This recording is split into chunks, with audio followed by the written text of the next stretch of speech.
بسم اللہ دین حسین، دین پناہ، سب کو یہ ربائی یاد ہے، دین پناہ حسین۔ دیکھیے کبھی آپ غور تو کریں، ہزاروں بار سنی ہوگی یہ ربائی، لیکن غور کرنے سے ایک اللہ کے ولی کا فکرہ ہے۔ دین حسین کیا سمجھانا چاہتے ہیں انسانیت کو؟ حسین کے راستے سے جو توحید تک پہنچا تھا، اس ولی کا کلام، اس نے اللہ پہ ربائی نہیں لکھی، زندگی اللہ کو دی، ولی اللہ کا کہلایا، ذکر حسین کا کیا۔ دین حسین کہا دیکھو یہ معمولی دیندار نہ سمجھنا حسین کو، یہ دنیا دینداروں سے بھری ہوئی ہے، حسین کو بھی اپنی طرح ایک دیندار مت سمجھ لینا کہ کلمہ گو ہے، ایک دیندار ہے، ایک صاحب ایمان ہے، نہیں، فرمایا دین حسین، اے زمانے والوں ہر انسان مجبور ہے کہ اپنے آپ کو دیندار کہلائے، مگر میں جسے دین سمجھتا ہوں اس کا نام حسین ہے۔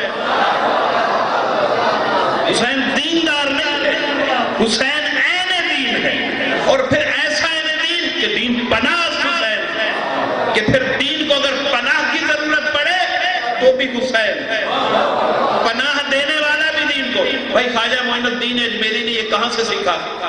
یہ جملہ آخر سنت رسول پر اللہ کے ولی سے زیادہ عمل کرنے والا کون ہوگا؟ رسول کی سنت پہ۔ تو بھئی یہ جملہ کہ حسین کو دیندار نہیں کہا، دین کہا، تو میں کہتا ہوں کہ میرا سلام ہو خواجہ اجمیر پر، انہوں نے اس محبت سے رسول کی حیات کا مطالعہ کیا اور رسول کے کلام کا مطالعہ کیا، انہیں یہ بات وہاں سے سمجھ آئی کہ اگر اللہ کا رسول علی کو مومن نہیں کہتا، کل ایمان کہتا ہے، تو حسین پر بات کی جائے تو دیندار نہ کہا جائے، اہل دین کہا جائے۔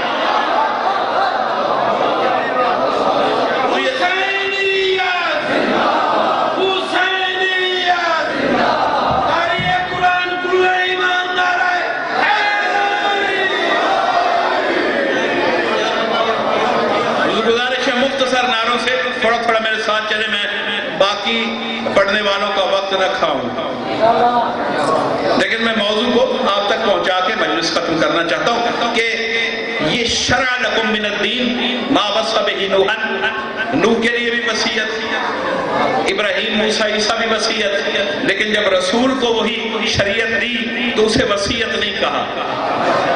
والذی اوحینا الیک، اے رسول تیری طرف وہی شریعت وہی سے آتے دوسروں کو وصیت میں ملی۔ بھئی وصیت کسے کہتے ہیں؟ یہ رسول کے لیے الگ لفظ رکھنا، تو اللہ نے یہ تمیز سکھائی کہ میں 5 شریعت والوں کا ذکر بھی کروں، تو سید المرسلین کے لیے ادب کے سبب اور لفظ رکھتا اور دوسرے مرسلین کے لیے لفظ بدل دیتا۔ ما وصینا کہہ سکتا تھا اے رسول تجھے بھی وصیت کی، نہیں، والذی اوحینا الیک تیری طرف وحی کی، باقی چاروں کو وصیت کی۔ بھئی وصیت کیا ہوتی ہے؟ وصیت وہ چیز ہوتی ہے جو پہلے کسی کے عمل میں رہ چکی ہو اور اپنے عمل سے اگلی جنریشن تک پہنچائی جائے، یعنی پہلے کسی کے استعمال میں وہ چیز رہے، کسی کے عمل میں وہ چیز رہے، بعد والے کو اس کے عمل سے ٹرانسفر کروائی جائے، وہ ہوتی ہے وصیت۔ مثلا اگر آپ وصیت کریں کسی کو نماز پڑھ، تو اگر آپ نمازی ہیں تو وصیت میں جان ہوگی،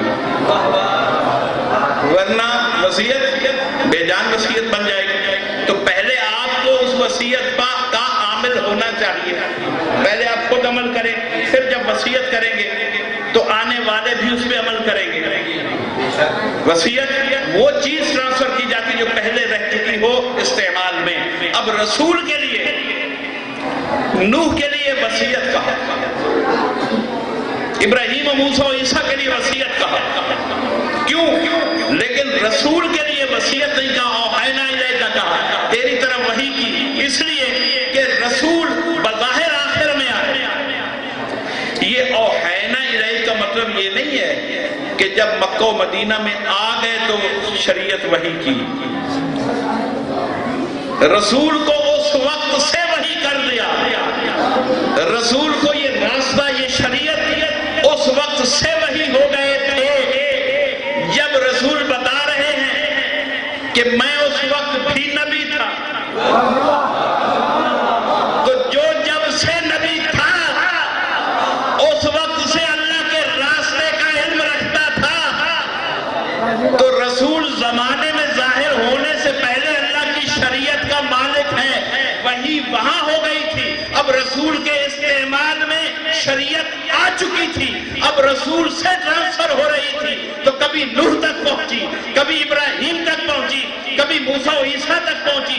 اس لیے ان کے لیے وصیت کہا، رسول ان کی استعمال شدہ پراپرٹی نہیں لے رہا، رسول نے استعمال کیا تو انبیاء کو شریعت ملتی چلی گئی۔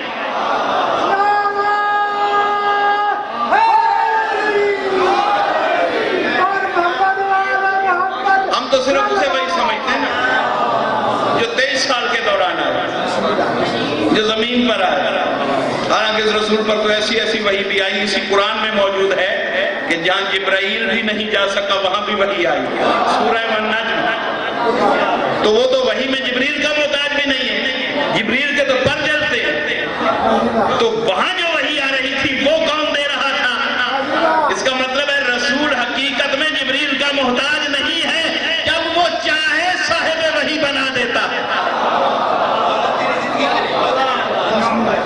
تو یہ باتیں بہت مختلف ہیں لیکن جمع ہو رہی ہیں، تھوڑا تھوڑا آپ کی کھلی آنکھیں مجھے پڑھنے کا حوصلہ دیں گی۔ ایک مومن کی آنکھ بھی بند ہو گئی،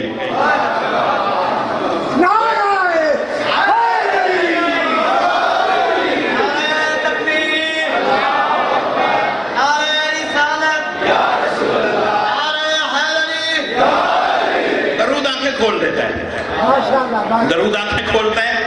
اگر آپ نے آنکھیں بند کرنی تو میں مجلس اور لمبی کر دوں گا۔ صلوات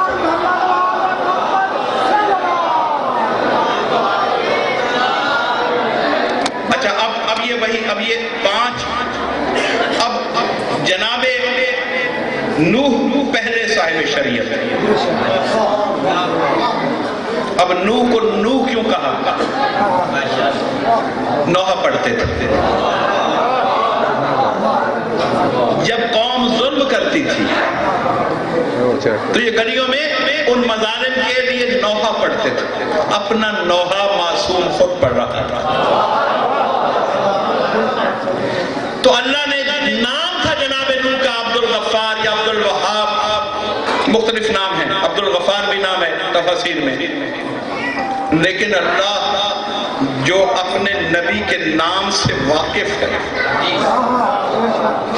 اسے اس نبی کا ایک عمل ایسا پسند آیا، اس کا نوحہ پڑھنا ایسا محبوب ہوا اللہ کو کہ اس کا نام چھوڑ